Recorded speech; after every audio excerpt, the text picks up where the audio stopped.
Capítulo 61. Tsubachi ayuda a derrotar al Rey Toro. Por tercera vez, el peregrino se ve obligado a ir en busca del abanico de hojas de palma. Decíamos que el Rey Toro salió en persecución del gran sabio. Cuando le vio con el abanico de hojas de palma a la espalda, surcando alegremente los cielos, se dijo impresionado: ese mono es tan inteligente, que ha conseguido incluso averiguar cómo funciona el abanico. Es claro que si le exijo que me lo devuelva, se negará de plano a hacerlo. Además, si se le ocurre abanicarme con él, puede mandarme a más de 300.000 kilómetros de aquí. Eso le dejaría totalmente libre el camino. He oído decir que, aparte de él, viajan con el monje Tan el espíritu del río de la corriente de arena, y un cerdo que, en su tiempo, alcanzó la perfección. Los conozco bien, porque coincidimos más de una vez en un banquete. Creo que lo mejor es que me haga pasar por ese cerdo, y trate de engañar al mono. Parece tan satisfecho del triunfo obtenido, que estoy seguro de que habrá dejado a un lado la prudencia con la que normalmente se comporta. El Rey Toro dominaba a la perfección el arte de las 72 metamorfosis, y sus habilidades marciales no tenían nada que envidiar a las del gran sabio, aunque su cuerpo era mucho más pesado y, por consiguiente, menos ágil. Puso a un lado las espadas, recitó un conjuro, y tras sacudir ligeramente el cuerpo, se convirtió en la copia exacta de Bachie. Dando un rodeo, salió al camino principal. De esa forma, pudo encontrarse cara a cara con el gran sabio, al que saludó, agitando los brazos y gritando: estoy aquí. El gran sabio se alegró mucho de verle. Con razón decían los antiguos que el gato vencedor, se cree que es un tigre.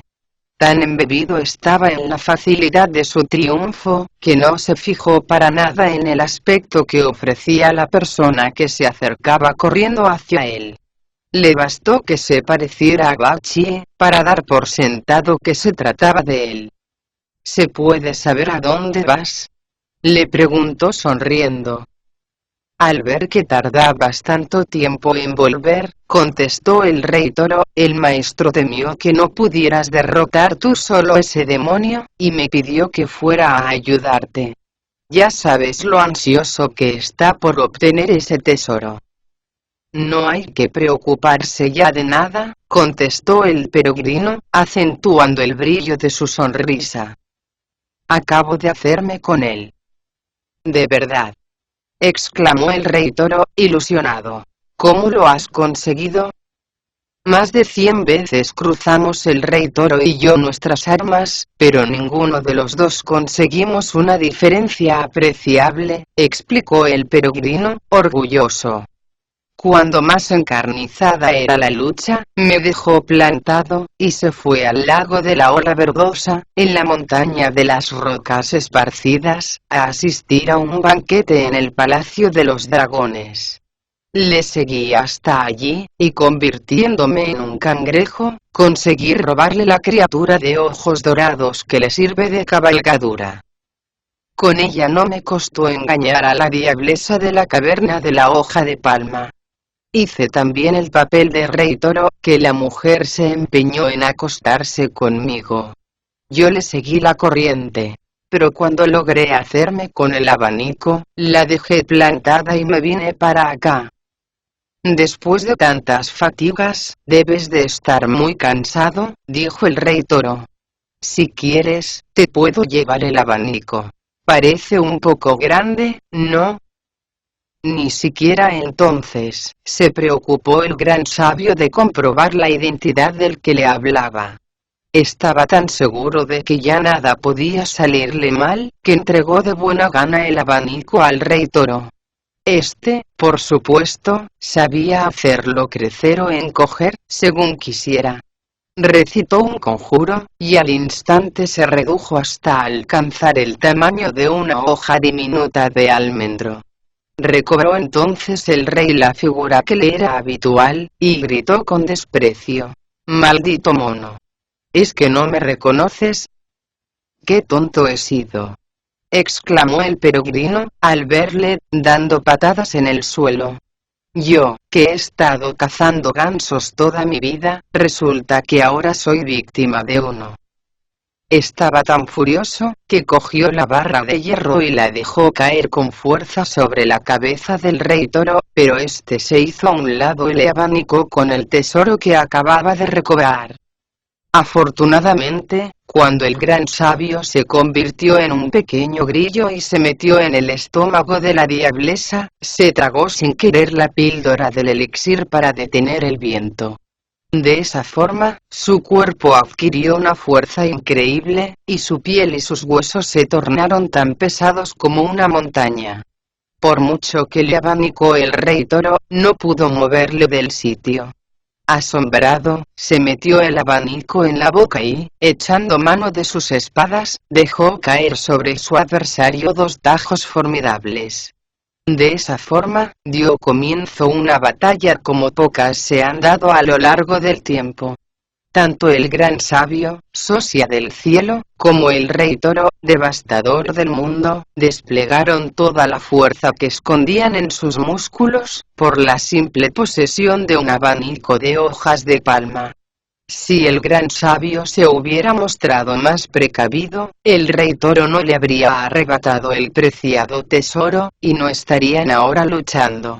Tanto la barra de los extremos de oro, como la espada de las hojas azuladas, caían inmisericordes una y otra vez sobre el cuerpo de su adversario. Los dos contendientes se movían con tal seguridad, que levantaban polvaredas de nubes de colores, y rayos brillantes. Los resuellos y soplidos que arrancaba de sus cuerpos el esfuerzo, se entremezclaban con el rechinar de dientes de su furia. Aquella era una prueba de fuerza entre dos enemigos mortales. Las pocas veces que tocaban el suelo, levantaban nubes de rocas y arena, que oscurecían la tierra y el cielo, y hacían temblar de espanto a los espíritus y a los dioses. «¿Cómo te has atrevido a arrebatarme el abanico?», preguntaba uno. «¿No tuviste tú acaso la osadía de yacer con mi esposa?», replicaba el otro, cada vez más furioso. «El que engaña a la mujer de otro, debe morir. Ningún juez te declarará inocente, cuando le presente mi caso». Pero las palabras no servían de nada. Tanto el inteligentísimo socia del cielo, como el irascible rey poderoso, estaban decididos a acabar como fuera, con su adversario. Por eso las espadas y la barra descargaban sin cesar, golpe tras golpe. Un solo descuido podía conducir a cualquiera de los dos a la presencia del rey llama. Por lo que de momento, no hablaremos más de ellos. Sí lo haremos sin embargo, del monje Tan, que permanecía sentado junto al camino, acosado por la intranquilidad del calor y la sed. Su inquietud era tal, que se volvió por fin al espíritu de la montaña de fuego, y le preguntó: «¿Es muy poderoso ese rey toro del que hablabais?». «Posee una fuerza increíble, y su magia no tiene nada que envidiar a la del gran sabio», contestó el espíritu de la montaña.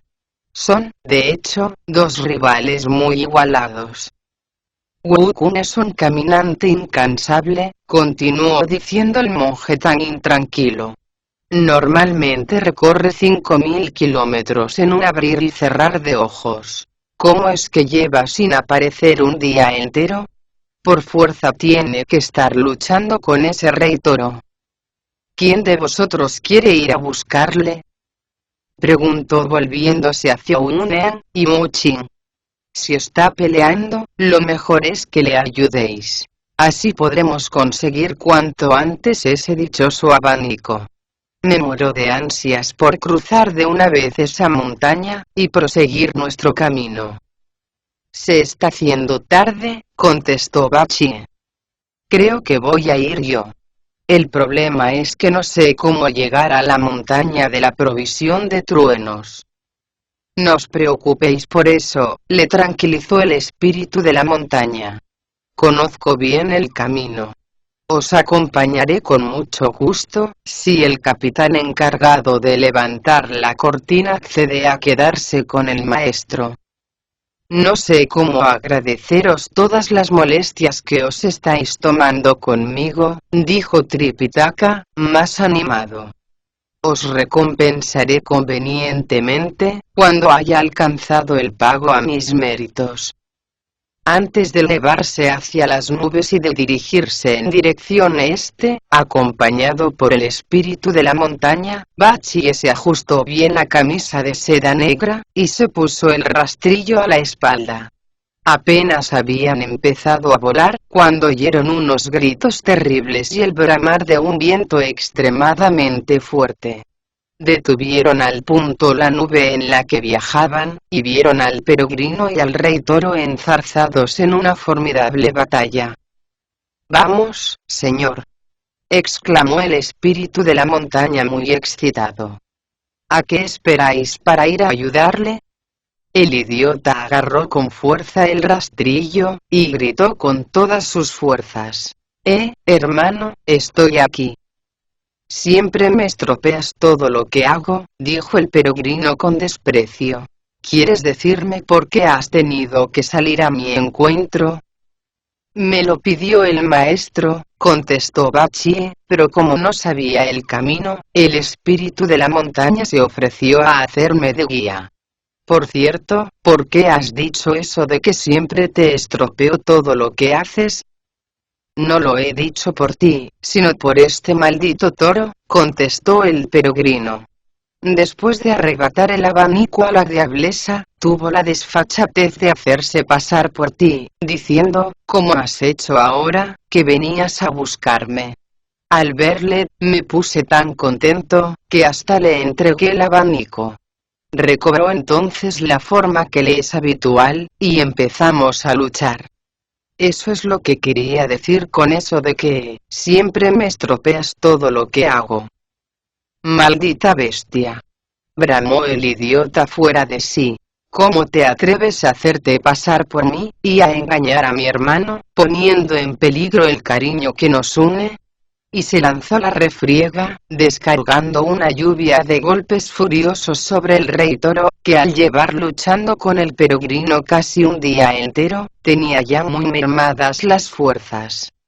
Al ver la fiereza con que le atacaba a Bachie, comprendió que no podía seguir conservando su campo, y se dio a la huida. El espíritu de la montaña le salió entonces al encuentro, tratando de cortarle la retirada, con un destacamento de fantasmas. «Es mejor que no huyáis», le gritó con voz marcial. Ningún dios se opondría a que el monje tan cruce su territorio camino del paraíso occidental en busca de las escrituras, porque todo el mundo sabe que goza de los favores del cielo. Las 3 regiones están al tanto de su empresa, y eso le ha granjeado el apoyo de cuantos moran en cada uno de los puntos cardinales. ¿Por qué os empeñáis en no prestarle vuestro abanico, para apagar las llamas y permitirle seguir adelante? ¿No comprendéis que el cielo puede encontraros culpable y decretar vuestro ajusticiamiento? No sabes lo que dices, contestó el rey toro. Ese mono maldito ha deshonrado a mi hijo, ha insultado a mi esposa segunda, y ha engañado miserablemente a mi mujer. Le odio con tal intensidad, que no dudaría en arrancarle la piel y tirar su carne a los perros.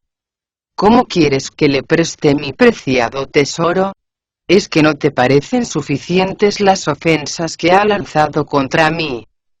No había acabado de decirlo, cuando Bachie se le echó encima, gritando.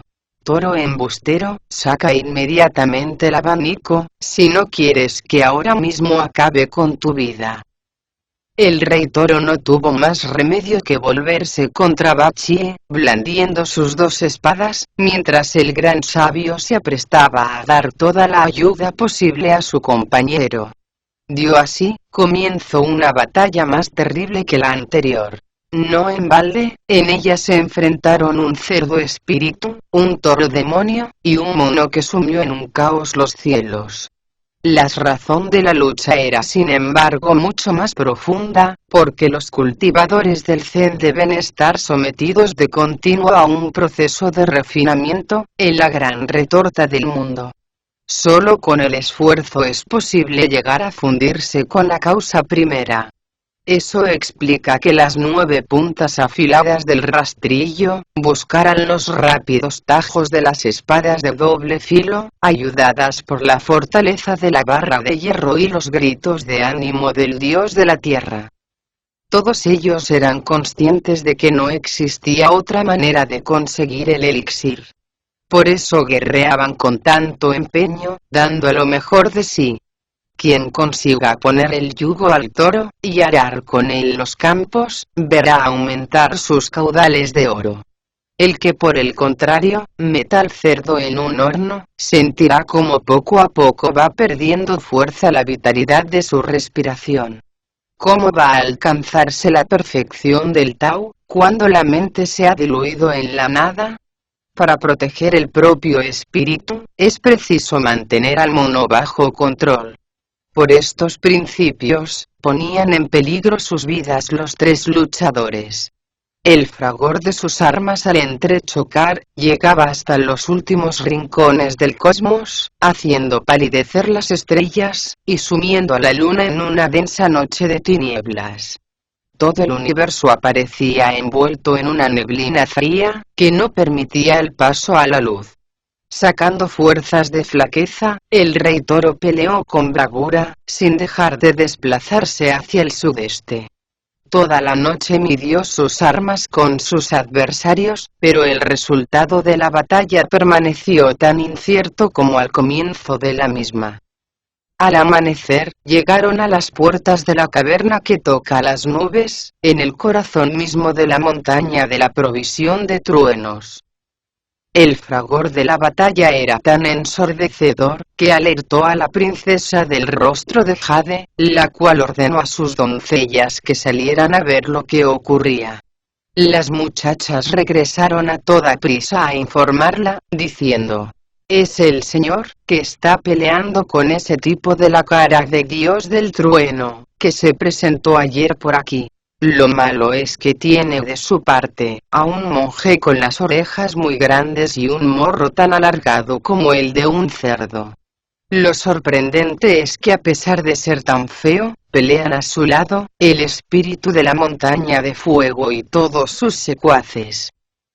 Al oír tan alarmantes noticias, la princesa del rostro de jade llamó a todos sus soldados y guardianes, y les ordenó que acudieran en ayuda de su esposo. Sin pérdida de tiempo, todos los espíritus capaces de empuñar las armas, se dispusieron a entrar en combate. Su número superaba el centenar, y, como un solo hombre, abandonaron en tropel la caverna, blandiendo sus espadas y lanzas, y gritando enfervorecidos: «La señora nos envía a ayudaros. La victoria está de nuestro lado. Bienvenidos seáis a la lucha», exclamó el rey toro, visiblemente complacido. Los espíritus no pararon en mientes, y comenzaron a golpear a diestro y siniestro. La sorpresa produjo su efecto, y Bachie se hubo de dar a la fuga, incapaz de hacer frente a tantos adversarios a la vez. El gran sabio se vio obligado igualmente a dar su famosísimo salto, para lograr escapar del cerco que habían montado a su alrededor los seguidores del rey toro. Los espíritus lograron una inesperada victoria, y dando gritos de júbilo, regresaron a la caverna y cerraron firmemente sus puertas, por lo que, de momento, no hablaremos más de ellos. Sí lo haremos, sin embargo, del peregrino, que en cuanto hubo recuperado el aliento, se volvió hacia Bachie y el espíritu de la montaña, y les dijo: «Ese toro es increíblemente fuerte.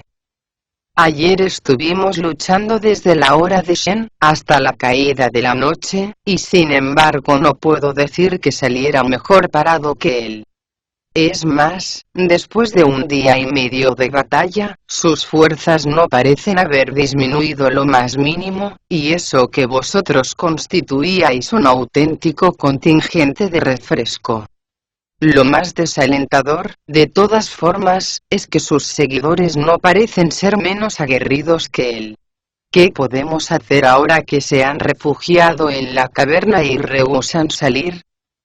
¿Cómo es que habiéndote despedido del maestro por la mañana, no empezaste a luchar contra ese monstruo hasta bien entrada la tarde? Preguntó Bachie. ¿Me quieres decir qué estuviste haciendo durante todo ese tiempo? Después de despedirme de vosotros, explicó el peregrino, vine directamente a esta montaña. Aquí me topé con una muchacha, a la que saludé, y que luego resultó ser la princesa del rostro de jade, su querida esposa segunda. Para descubrir dónde vivía, me vi obligado a asustarla con la barra de hierro. Su loca carrera me llevó, efectivamente, hasta la caverna en la que habitan. El rey toro no tardó en aparecer, fanfarrón y tan locuaz como un vendedor de remedios para el estómago. Después de luchar durante más de 2 horas, se presentó alguien con una invitación para un banquete, y abandonó inesperadamente el campo. Le seguí hasta la montaña de las rocas esparcidas, y aunque me costó cierto trabajo dar con su pista, descubrí que se había zambullido en el lago de la ola verdosa. Ni corto ni perezoso, me convertí en un cangrejo, le robé la criatura de los ojos dorados, y adoptando su figura, regresé a la caverna de la hoja de palma, en la montaña de la nube de jade. No me costó trabajo engañar a la diablesa, a la que logré arrebatar el abanico de hojas de palma. Es tan extraordinario, que valiéndome de ciertas fórmulas mágicas, lo hice crecer de una forma increíble. El problema fue que no supe cómo devolverlo a su tamaño natural y hube de cargar con él al hombro. Pero el rey toro no tardó en darme alcance, se hizo pasar por ti, y me arrancó de las manos tan preciado tesoro. Eso explica que tardara tanto tiempo en volver. Eso es como hacer naufragar en pleno océano un barco lleno de doufru, contestó Bachie. Lo que en agua viaja, a la mar retorna. ¿Cómo va a cruzar el maestro la montaña, si tan difícil es hacerse con ese abanico? Creo que lo mejor será regresar a su lado y tratar de encontrar otro camino. No os desaniméis tan pronto, por favor, les aconsejó el espíritu de la montaña. Tratar de hallar otras rutas, es tanto como renunciar a seguir la senda de la virtud que habéis iniciado. ¿Para qué abandonar esa vía de perfección, después de las calamidades que habéis pasado? Como muy bien afirmaban los antiguos, solo existe un camino principal. ¿Cómo vais a dar entonces con otro? Recordad que vuestro maestro lo único que espera es que regreséis con la victoria en vuestras manos, no con otro plan en vuestros labios. Tienes razón, exclamó el peregrino, animado. ¿A qué viene esa forma de hablar, idiota? Añadió volviéndose hacia Bachie. El espíritu de la montaña ha dicho lo único razonable que se ha escuchado aquí en todo el día. Lo que tenemos que hacer, es obligar a ese monstruo a entablar una nueva batalla con nosotros. ¿Para qué queremos todos esos poderes que poseemos? Hasta ahora apenas he hecho uso de mis habilidades metamórficas, porque no me había encontrado en todo el camino del oeste con alguien que realmente se me pareciera. El rey toro y el mono de la mente, procedemos del mismo principio. Es preciso llegar hasta él, y luchar con una entrega total para recuperar ese abanico. Solo él es capaz de apagar las llamas. Eso lanzará un puente entre las dos orillas del vacío, y podremos proseguir nuestra marcha al encuentro de Buda. En cuanto hayamos logrado ver su rostro cara a cara, alcanzaremos la felicidad suprema, y nos sentaremos con él a la mesa. ¿Te imaginas las delicias que se servirán en ese banquete? Venga, exclamó Bachie enardecido por las palabras que acababa de escuchar. Vayamos cuanto antes a ver a ese rey toro. ¿Qué importa que se niegue a prestarnos el abanico? La madera surgió a la hora de Ay, y está emparentada con el cerdo, el cual obligará al toro a regresar a la tierra. El mono, por el contrario, nació a la hora de Shen, y por eso se muestra dócil e incapaz de hacer daño a nadie. El abanico de hojas de palma actúa como el agua, apagando el fuego y acabando con los rescoldos. Cuando eso haya ocurrido, la perfección se abrirá ante nuestros ojos.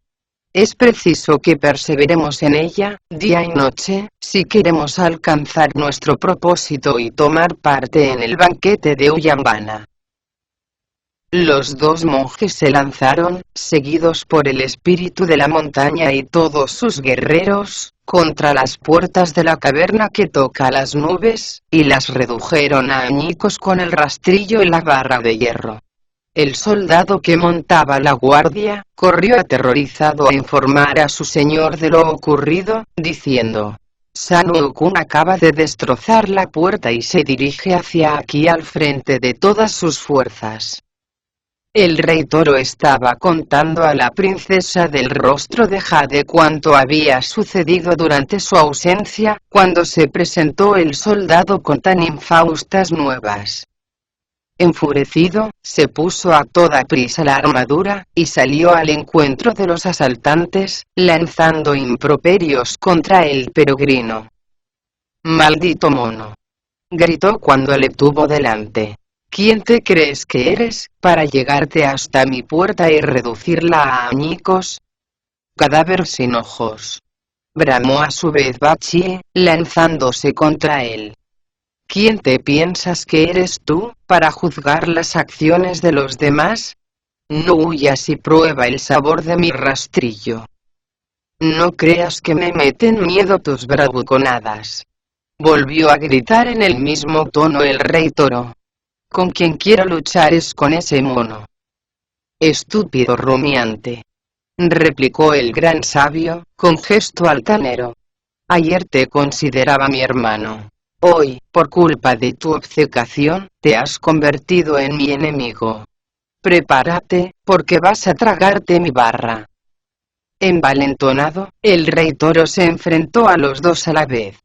De esa forma, dio comienzo un encuentro más fiero que el del día anterior. Los tres se lanzaron al combate, con la seguridad de obtener la victoria. El rastrillo y la barra desplegaron todo su poder, como generales que dirigieran la batalla desde sus sudorosos corceles. Con qué arrojo les hizo frente la barra forjada del toro, cuyos poderes mágicos eran tan inabarcables como el mismo cielo. Al entrechocar, las tres armas producían un ruido ensordecedor, que sobrecogía a todo el universo.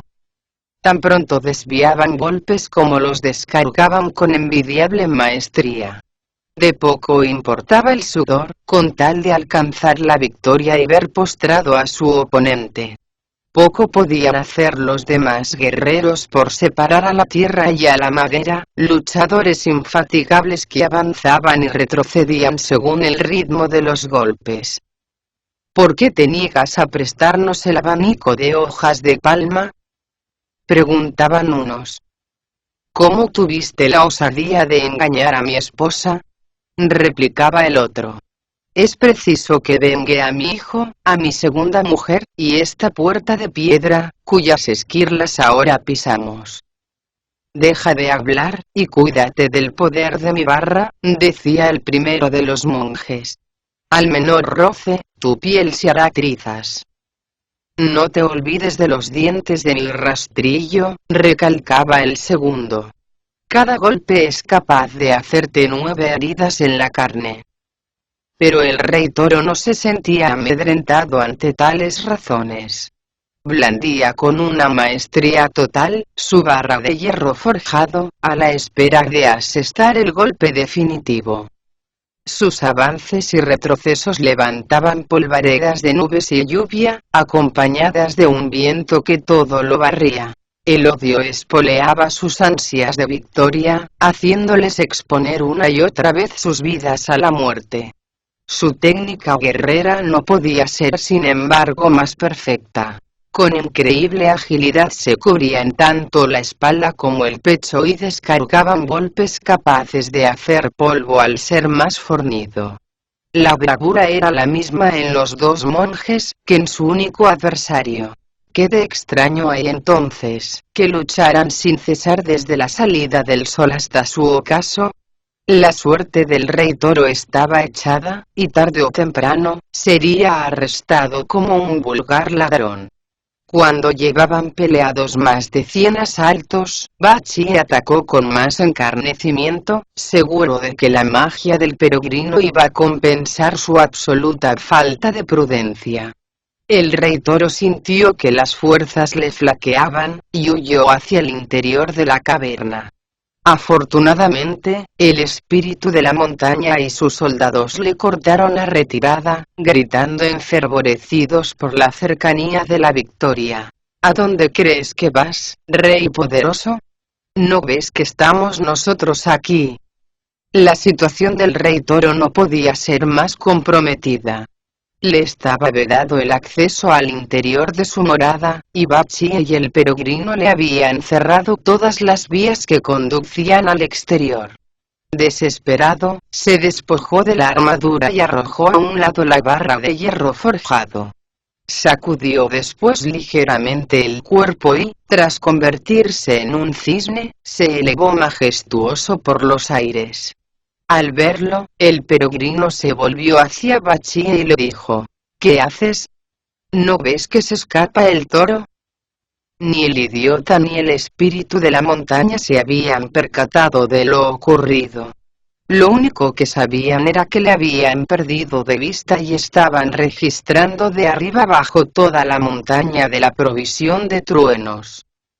¿No le veis allí?, gritó el peregrino señalando con el dedo hacia arriba. ¿Te refieres a aquello?, preguntó Bachi desconcertado. No es más que un cisne. ¿Qué va a ser un cisne?, exclamó el peregrino. Es una de las metamorfosis del rey toro. ¿Qué podemos hacer?, preguntó preocupado el dios de la montaña. Entrar en su palacio, y acabar con todos sus servidores, contestó el peregrino. De esa forma, conseguiremos cortarle la retirada.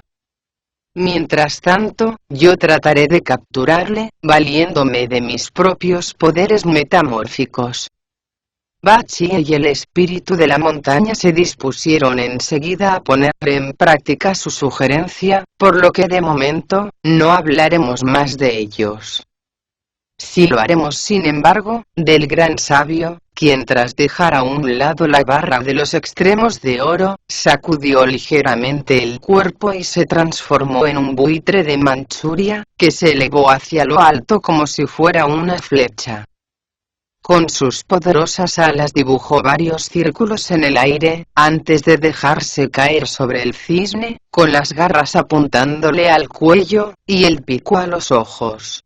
El rey toro comprendió que se trataba de una de las metamorfosis del peregrino, y estirando cuanto pudo las alas, se convirtió en un águila de plumaje amarillento, que se volvió contra el buitre.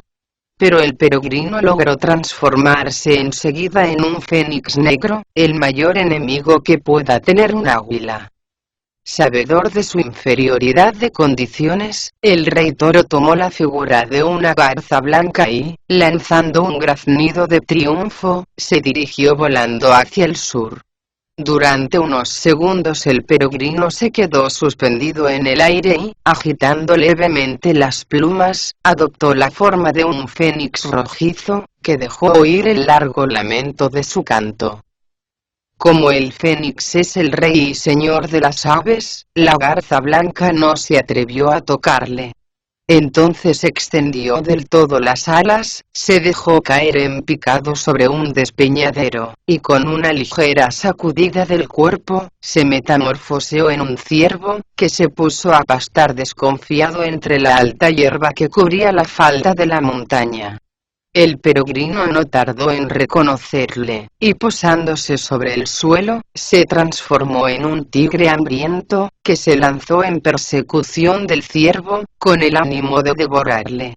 Asustado, el rey toro consiguió convertirse a tiempo en un enorme leopardo de pintas negras, que se volvió para atacar al tigre. El peregrino giró en la dirección en la que soplaba el viento y, moviendo imperceptiblemente la cabeza, adoptó la forma de un león asiático de ojos dorados, con un rugido tan sobrecogedor como el rolar de un trueno, y una cabeza tan poderosa como el bronce, que se abalanzó valientemente sobre el leopardo. El rey toro tembló de miedo, al ver su sombra, pero logró metamorfosearse en un oso gigante, que trató de atrapar con sus enormes zarpas al león. Dejándose caer por tierra, el peregrino tomó la figura de un elefante de piel rugosa, con la trompa tan fuerte como una serpiente pitón, y los colmillos tan gruesos y flexibles como un tronco de bambú. Sacudiendo con destreza la trompa, trató de agarrar al oso, pero el rey toro, soltando una carcajada estentórea, se manifestó tal cual era, un gigantesco toro blanco, con la cabeza tan grande como una montaña escarpada, y los ojos tan brillantes como rayos. Sus cuernos parecían dos alambicadas pagodas de acero, y sus dientes eran como dagas extremadamente afiladas. De la testuz al rabo, medía más de 30 metros y medio, y su alzada superaba con mucho los 3 metros. «Mono maldito», gritó en tono triunfante, «¿quieres decirme cómo vas a hacerme frente ahora?» El peregrino recobró igualmente la forma que le era habitual, y sacando la barra de los extremos de oro, gritó con potente voz: «Crece cuanto puedas». Al tiempo que la barra adquiría unas proporciones increíbles, él mismo se transformó en una criatura de 300 metros de alto, la cabeza tan grande como el monte Tai, unos ojos tan brillantes como el sol y la luna, una boca que recordaba un estanque lleno de sangre, y unos dientes que se parecían a los batientes de una puerta. Levantó la barra con fuerza, y la dejó caer sobre la cabeza del toro, que esquivó el golpe con ayuda de sus acerados cuernos. La batalla que entonces dio comienzo, sacudió las cordilleras y montañas, y sumió en el espanto el cielo y la tierra.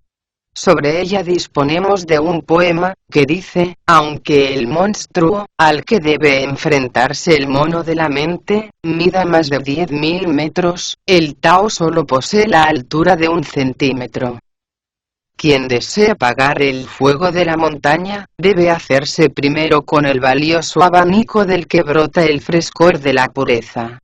Aunque la bruja amarilla se empeñe en obstaculizar los pasos del maestro, la madera tiene el poder de hacer desaparecer a todos los monstruos.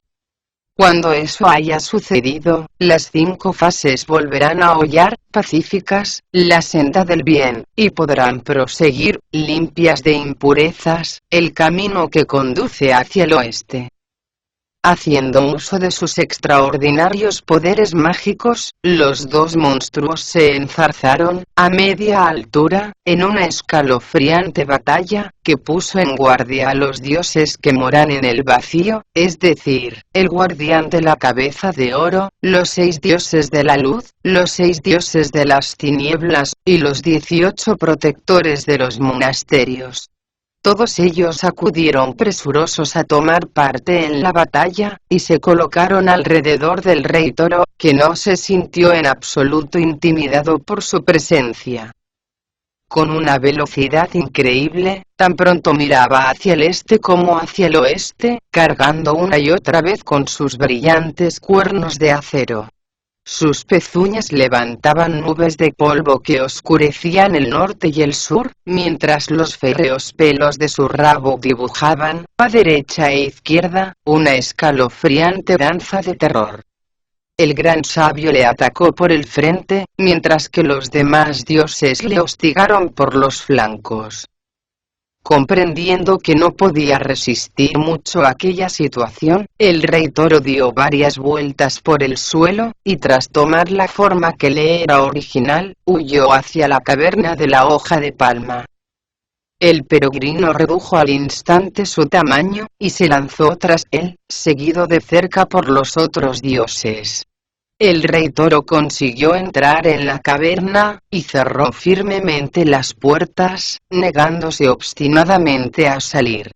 Los dioses pusieron inmediatamente cerco a la montaña de la nube de jade.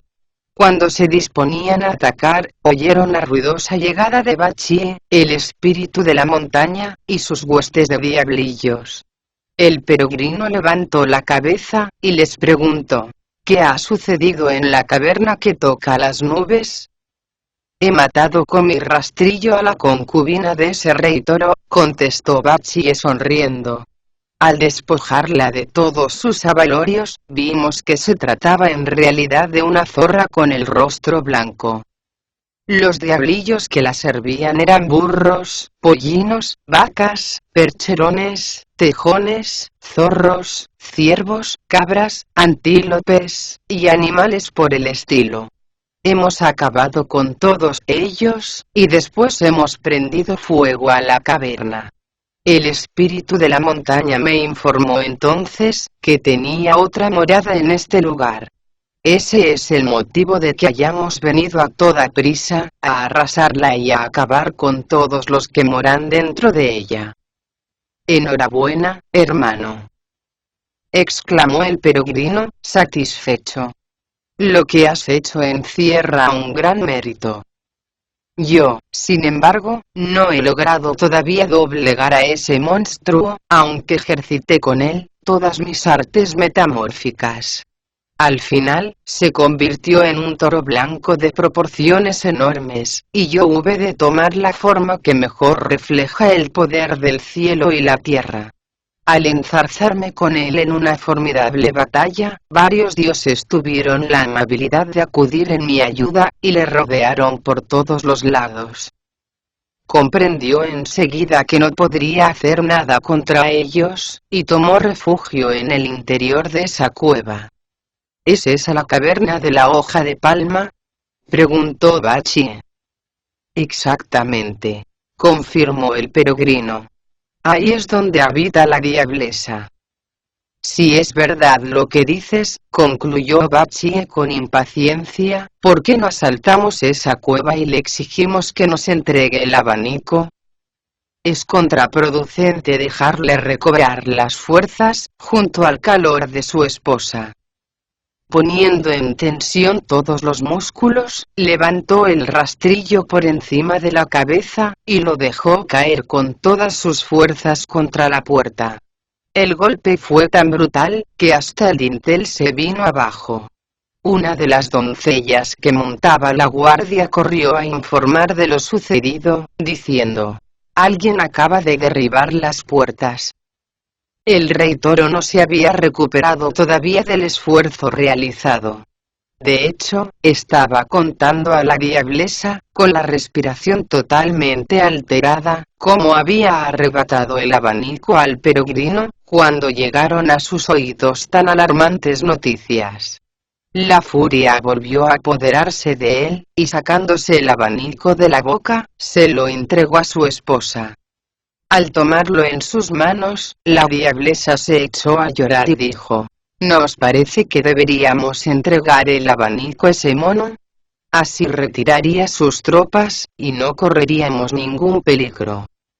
Olvidas lo principal, respondió el rey toro, porque no es por el abanico por lo que ahora guerreo, sino por el odio que me consume. Siéntate aquí, mientras voy a enfrentarme a ellos una vez más. Volvió a ponerse la armadura, y salió al encuentro de los asaltantes, blandiendo sus dos espadas. Bachie estaba limpiando con su rastrillo los cascotes que obstaculizaban la entrada. Cuando el toro le vio, se lanzó contra él, sin mediar ninguna palabra de reto.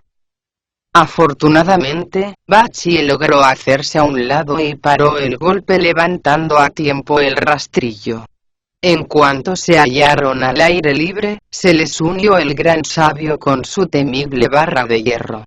El rey toro saltó por encima de la caverna, montado en un remolino de viento, e hizo frente a sus perseguidores, encima mismo de la montaña de la nube de jade. Los dioses, el espíritu de la montaña y sus seguidores, le rodearon antes de que pudiera hacer un solo movimiento más. De esa forma, dio comienzo una batalla realmente extraordinaria. La fiereza del combate era tal, que el mundo se vio envuelto en una densa capa de nubes, el cosmos quedó sumido en una espesa niebla, y un viento cargado de rocas y arena sembró el terror entre todos los habitantes de la tierra. La respiración de los contendientes hacía crecer las olas, hasta dejar pequeñas las montañas más encumbradas. No podía ser de otra forma. El odio que guiaba la mano que blandía las espadas, afiladas como dientes de lobo, era más profundo que el mismo mar. La ira se había transformado definitivamente en sed de venganza. Por alcanzar la gloria, el gran sabio, socia del cielo, se enfrentaba ahora a quien, durante siglos, había sido uno de sus mejores amigos. Bachie por su parte, ponía lo mejor de sí mismo, por hacerse cuanto antes con el abanico. Mientras que los dioses hacían frente al rey toro, con el único propósito de ver restablecido el respeto a la ley. Qué extraordinaria bravura la suya, con cuánto vigor paraba y descargaba golpes a derecha e izquierda. Todos los contendientes estaban dispuestos a mantenerse en la lucha hasta que las aves perdieran sus alas y no pudieran volar, hasta que los peces dejaran de zambullirse en las aguas y renunciaran a la protección de sus escamas, hasta que los espíritus pusieran fin a sus quejas y el cielo y la tierra se desprendieran de su inmarchitable vigor, hasta que los tigres y los dragones se convirtieran en cobardes y se apagara la luz del sol. Con una temeridad increíble, el rey toro hizo frente a sus adversarios durante más de 50 ataques seguidos. Pero a partir de entonces las fuerzas comenzaron a fallarle, y hubo de retirarse derrotado. En su loca huida hacia el norte, se topó con el protector diamantino de la difusión del Dharma, dueño de extraordinarios poderes mágicos y señor del acantilado del espíritu misterioso, en la montaña de los 5 estrados, que le gritó en tono autoritario: ¿A dónde crees que vas, toro?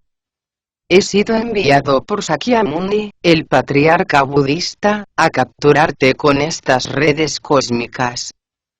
Apenas había acabado de decirlo, aparecieron el gran sabio, Bachie y los otros dioses surcando el espacio a increíble velocidad.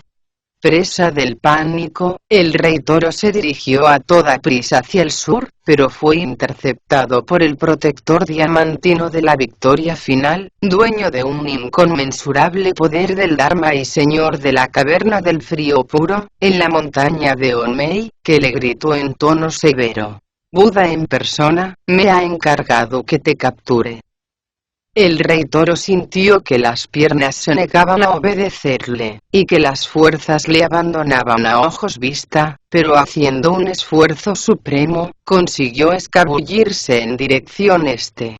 No tardó en ser detenido por el protector diamantino de la fuerza insuperable, un asceta mendicante procedente de la cordillera que toca el oído, en el monte Sumeru, que le gritó en tono de reproche: ¿A dónde crees que vas, toro?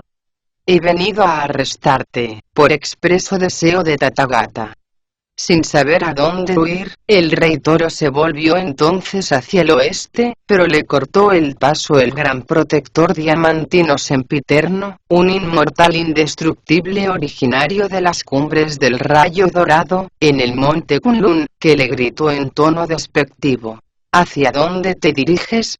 Estoy aquí por orden personal del honorable Buda del Monasterio del Trueno, en el paraíso occidental, para impedirte la huida. ¿Cómo crees que vas a escapar? El rey toro ni siquiera tuvo tiempo de arrepentirse. Volvió la cabeza y vio avanzar hacia él a los guerreros budistas y a los generales celestes con las redes cósmicas extendidas. Sabía que era prácticamente imposible escabullirse de ellas, pero al oír las voces del peregrino y de los soldados bajo sus órdenes, se montó en una nube y trató de huir hacia arriba. Para su sorpresa, le cortaron la retirada el de Barajali y el príncipe Nata, que venían acompañados del Vajrayaksa del vientre de pez, y el general del espíritu poderoso. ¿A dónde vas tan deprisa? Le gritaron en tono marcial. Detén, de una vez, tu loca carrera. Hemos venido a capturarte por orden del emperador de Jade. Desesperado, sacudió ligeramente el cuerpo y volvió a convertirse en un enorme toro blanco, que trató de cornear al de Baraja con sus astas de acero. Afortunadamente, este se hizo a un lado y desvió el golpe, con ayuda de su cimitarra. Al ver aparecer al peregrino, el príncipe Nata levantó la voz y dijo: «Perdonad que nos saludemos con el respeto que merecéis, pero nos lo impiden estas pesadas armaduras. Ayer mi padre y yo fuimos a visitar a Tathagata, y nos pidió que informáramos al emperador de Jade, de que el viaje del monje Tang había sufrido un imperdonable retraso en la montaña de fuego, por culpa de la tozudez del rey toro. Señaló, igualmente, que os habíais encontrado con más dificultades de las previstas para arrestarle, y que precisabais de toda la ayuda que pudiéramos ofreceros. Al tener noticia de lo ocurrido, el emperador de Jade nos ordenó que nos pusiéramos a vuestro servicio con todas nuestras tropas». «¿Habéis trazado un plan de acción?», preguntó el gran sabio. «Este tipo posee unos poderes mágicos francamente extraordinarios. Ya veis en qué clase de criatura más repugnante se ha transformado». «No os preocupéis por eso», respondió el príncipe sonriendo. «Si tenéis la amabilidad de mirar con atención, veréis cómo le capturo enseguida. Transfórmate», gritó a continuación, y se convirtió en un ser con 3 cabezas y 6 brazos. Con una agilidad increíble, saltó sobre el lomo del toro y le asestó un tremendo tajo en el cuello con su espada de degollar monstruos. La cabeza de la bestia rodó por el suelo, como si fuera una fruta madura. El de Baraja se volvió triunfante hacia el peregrino, con la cimitarra en alto, pero en ese mismo momento le creció al toro una nueva cabeza. Su aspecto no podía ser más aterrador. Su boca arrojaba un vaho de color negro y de sus ojos salían rayos de un tono dorado. Sin inmutarse, Nata levantó de nuevo su espada y la cortó con la misma limpieza que a la anterior. Pero, en cuanto hubo tocado el suelo, apareció otra aún más terrorífica. 10 veces hubo de repetir el príncipe su hazaña. A la 11ª, sacó una rueda de fuego y se la colgó al toro de un cuerno. Pronto las llamas adquirieron una intensidad propia de un objeto mágico, y empezaron a cebarse en la carne de su víctima.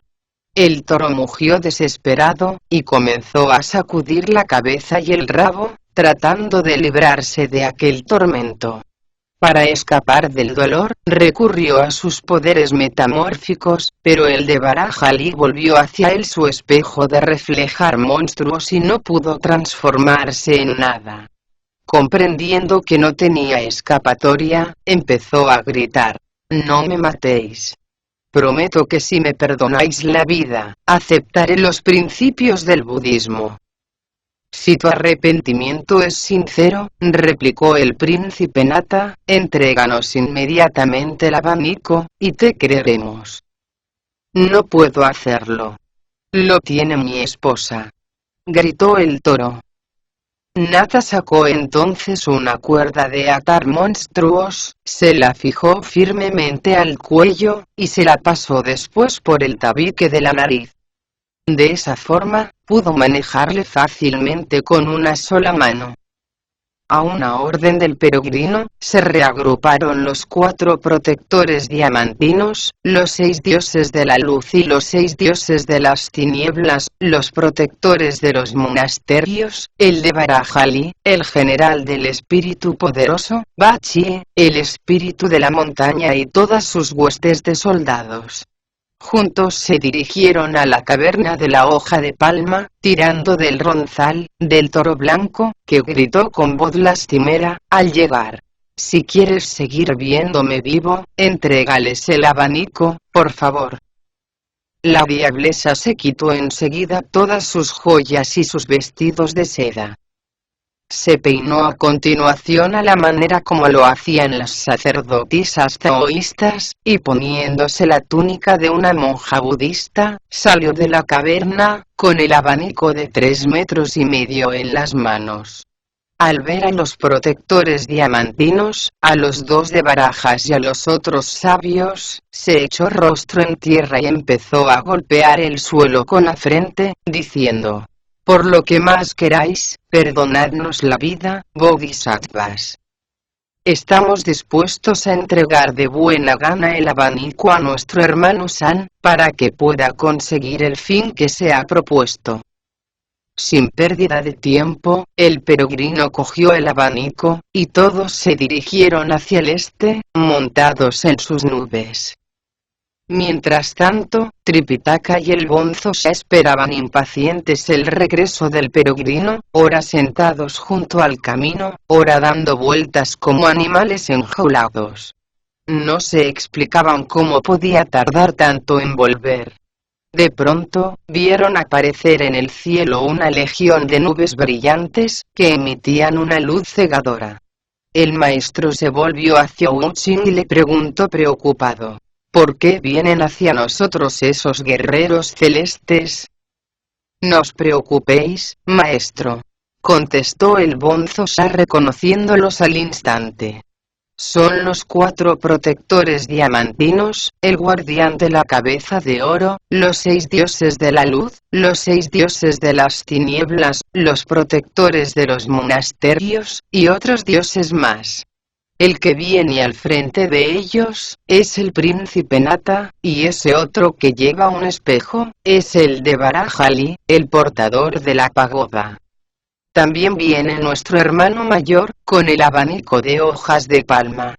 Un poco más allá, veo a nuestro segundo hermano y al espíritu de la montaña. Todos los demás son guerreros del ejército celeste. Al oír eso, Tripitaka se puso su túnica sacerdotal y su sombrero Vairocana, y dio la bienvenida a tan inesperados huéspedes, inclinando la cabeza y diciendo respetuoso: ¿a qué se debe el honor de que sabios tan respetables vengan a visitar a un ser tan insignificante como yo? ¿No es el vuestro el reino de la inmortalidad?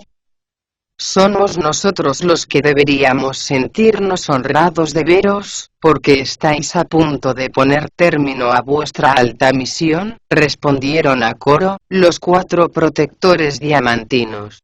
Hemos venido por orden de Buda, a prestaros cuanta ayuda preciséis, y a deciros que es preciso que continuéis con ahínco por la senda de la perfección y que no desfallezcáis en ningún momento. En señal de respeto y acatamiento, Tripitaka golpeó una vez más el suelo con la frente. El gran sabio, mientras tanto, cogió el abanico y se adentró en la montaña de fuego. Lo agitó con fuerza una sola vez, y al punto se extinguieron las llamas, quedando solo unos cuantos rescoldos. Lo sacudió por segunda vez, y se extendió por toda la región una brisa muy suave cargada de una agradable frescura. Cuando volvió a hacerlo por tercera vez, el cielo se llenó de nubes grisáceas, que dejaron caer un aluvión de agua. De todo ello disponemos de un poema que afirma: la montaña de fuego posee una longitud de más de 1500 kilómetros, y la fama de sus llamas se extiende hasta el último rincón del orbe. Con los sentidos chamuscados, nadie puede ver madurar en su interior el elixir, de la misma forma que no es posible alcanzar la perfección del Tao, cuando las tres puertas de los oídos, los ojos y la boca, han perecido, pasto del fuego. Es necesario por tanto, que el abanico de hojas de palma traiga de vez en cuando, el frescor del rocío y la lluvia. Qué afortunada fue la intervención de los guerreros celestes.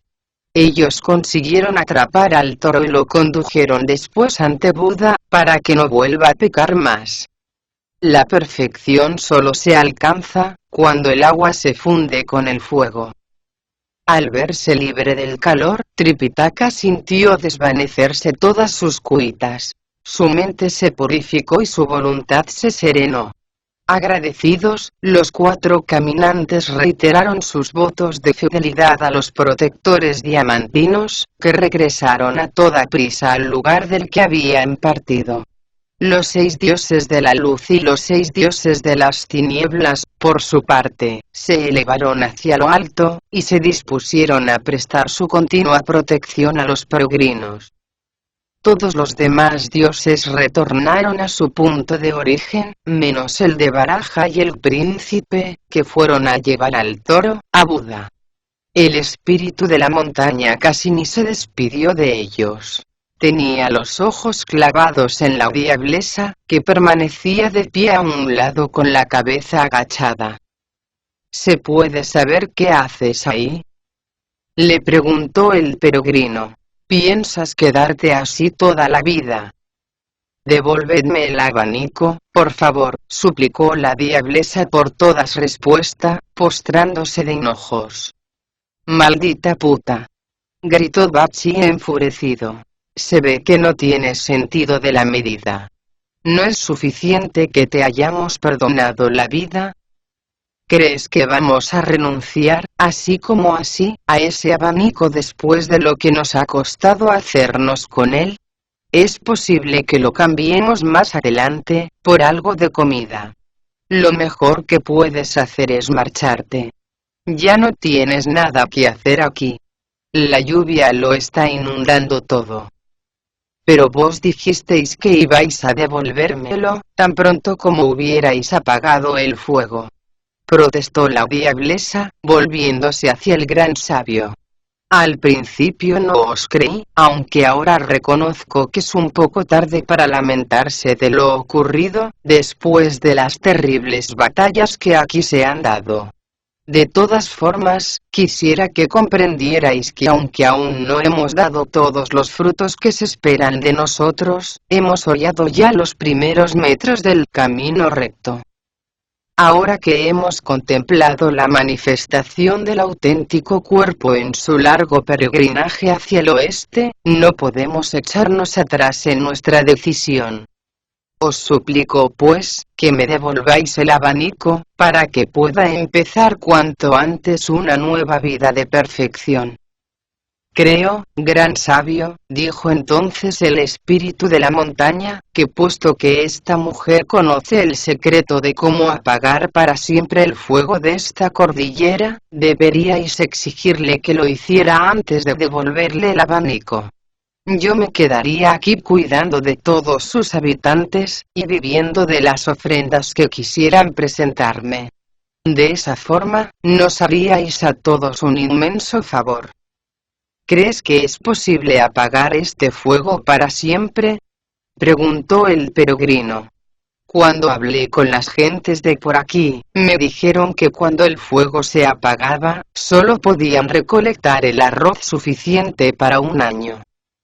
Si deseáis apagar para siempre estas llamas, contestó la diablesa, deberéis abanicar la montaña, 49 veces seguidas. De esa forma, jamás volverá a brotar el fuego. Sin pérdida de tiempo, el peregrino cogió el abanico y lo sacudió con todas sus fuerzas, 49 veces seguidas. Al punto se produjo una lluvia torrencial que anegó toda la montaña. El fenómeno fue más extraordinario de lo que a primera vista pudiera creerse, porque el agua solo caía donde había fuego. Donde no quedaba ningún rescoldo, seguía tan seco como un palmo de desierto. Los discípulos y el maestro permanecieron en aquel lugar hasta que el fuego quedó totalmente extinguido. Ni una sola gota de agua cayó sobre ellos. Pasaron la noche en aquel lugar, y tras ordenar el equipaje y preparar el caballo, el peregrino entregó el abanico a la diablesa, diciendo: si no te lo devolviera, empezaría a decirse por ahí que el mono no es un hombre de palabra. Regresa a tu morada y no vuelvas a hacer nada malo. Te perdono la vida, porque como tú misma dijiste, has empezado a hollar ya el camino del bien. La diablesa cogió el abanico, y después de recitar el correspondiente conjuro, se lo metió en la boca. Para entonces, apenas sobrepasaba el tamaño de una hoja de almendro. La diablesa se despidió de los peregrinos, inclinando agradecida la cabeza, y se retiró a meditar a un lugar apartado. Con el tiempo, también ella consiguió los frutos de la perfección, y llegó a ser muy versada en el conocimiento de los sutras.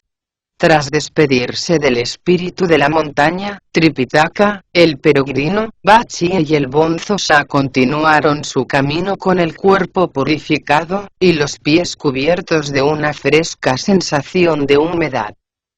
Esto es lo que quiere decirse, cuando se afirma que una vez que el agua y el fuego han adquirido su equilibrio, los contrarios se funden y surge el Tao. No sabemos de momento, cuándo podrán regresar los peregrinos a las tierras del este.